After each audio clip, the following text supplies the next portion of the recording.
यात्रा पे बात करने के लिए चर्चा कर रहे हैं। कल से ये चर्चा चल रही है सर। मैंने बहुत सारे दोनों पक्ष के और जितने भी हमारे मेंबर हैं सुना सर, उनको बड़े बड़े नेता हैं सर। इसके भाग 1 में लिखा हुआ है India that is Bharat, Hindustan नहीं लिखा हुआ है सर। लेकिन सारे नेता संविधान पर चर्चा कर रहे हैं लेकिन हिंदुस्तान ही कहेंगे, भारत कहने की हिम्मत नहीं जुटा पा रहे हैं। ये बड़ा सवाल है सर कि क्या संविधान के हिसाब से बात रखी जा रही है। मैं धन्यवाद दूंगा फूले साहू बाबा साहब अम्बेडकर को और मेरे नेता मान्यवर साहब श्री काशीराम को। 25 नवंबर 1949 को संविधान को सौंपते हुए डॉक्टर बाबा साहब अम्बेडकर ने कहा था कि 26 जनवरी 1950 को हम विरोधाभास भरे जीवन में प्रवेश करने जा रहे हैं। राजनीतिक जीवन में तो हमारे पास समानता होगी, लेकिन सामाजिक और आर्थिक जीवन में असमानता होगी। क्या ये चुनौती आज 75 साल बाद दूर हुई है? भारत ने 26 जनवरी 1950 को संविधान लागू होने के साथ खुद को एक संप्रभु लोकतांत्रिक और गणतांत्रिक राज्य होने का ऐलान किया। लेकिन सर उस समय संविधान की स्थिति ये थी कि जैसे गांव का कोई आदमी, मैं 50 की बात कर रहा हूं, वो 50 साल पहले शहर में आ जाता और बड़े लोगों की महफिल में चला जाता, उस जहां वो खाना खा रहे हो, और वो टेबल पे नैपकिन को खा के जो है कि कहता कि ये तो फीका, क्योंकि वो जानता नहीं था, वो समझता नहीं था संविधान को, संविधान है क्या। संविधान उसके लिए महज दस्तावेज था। ये जिम्मेदारी थी राजनीतिक दलों पे कि वो संविधान को व्यवहार में लेके आते। और इसके इतने सारे आर्टिकल हैं, अगर इनको व्यवहार में लाया जाता तो मुझे लगता कि आज देश बहुत बदल गया होता। बाबा साहब ने कहा था कि लोकतंत्र भारतीय भूमि का केवल ऊपरी पोशाक है, उनके अनुसार यहाँ की संस्कृति अनिवार्य तौर पर लोकतांत्रिक है। भारत जैसे गरीब और गैर बराबरी वाले देश में संविधान के जरिए छुआछूत खत्म करना, वंचितों के लिए सकारात्मक उपाय करना, सभी वयस्कों के लिए मतदान का अधिकार देना और सबके लिए सम्मान अधिकार तय करना, ये बहुत बड़ी उपलब्धि थी सर।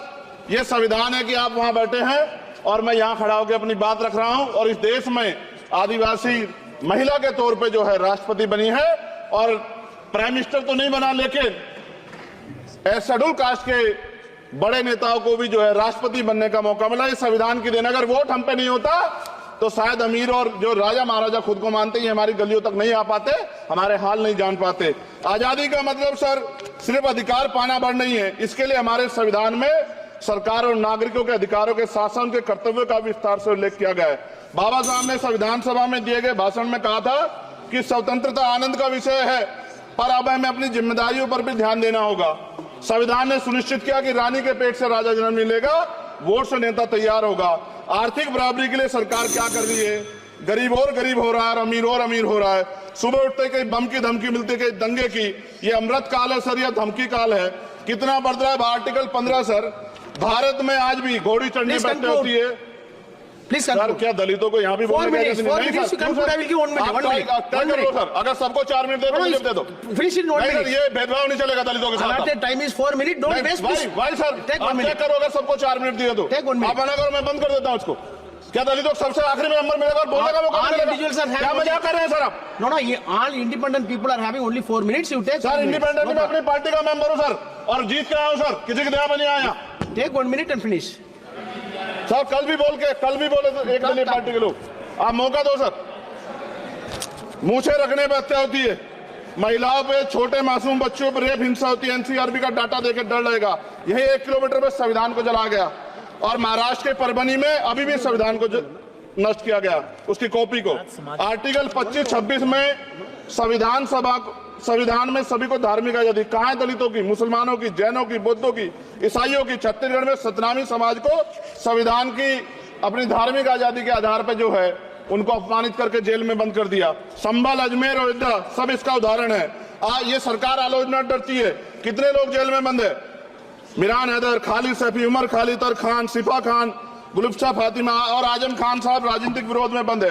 सरकार यहाँ बैठी है, सरकार सामाजिक न्याय की बात करती है। बताए कितने दलित मुख्यमंत्री बना रखे हैं आपने? 13 ज्यादा सरकार स्टेट में सरकार है। कितनी महिला मुख्यमंत्री है? आपकी सरकार ने सुप्रीम कोर्ट के आदेश के बाद रिजर्वेशन प्रमोशन में जारी नहीं किया, और ओबीसी को पॉलिटिकल रिजर्वेशन आप देंगे नहीं देंगे, आप बताने का काम करें।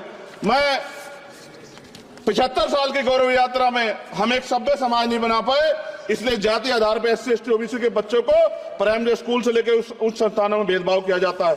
सरकार निरंकुश हो गई, कोई बुलडोजर से कार्रवाई करता है। कल मंत्री जी ने कहा हमने राष्ट्रीय पिछड़ा वर्ग आयोग बनाया, 69 शिक्षक भर्ती में उसकी सिफारिशों को नहीं माना।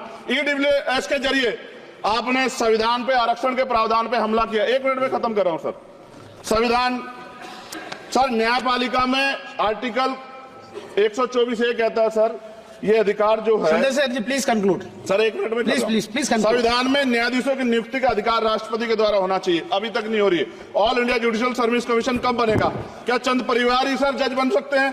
और आज हम सर, मैं सरकार से सवाल पूछना चाहता हूं सर, सेवाओं में SC ST OBC वर्ग का कितना प्रतिनिधित्व है?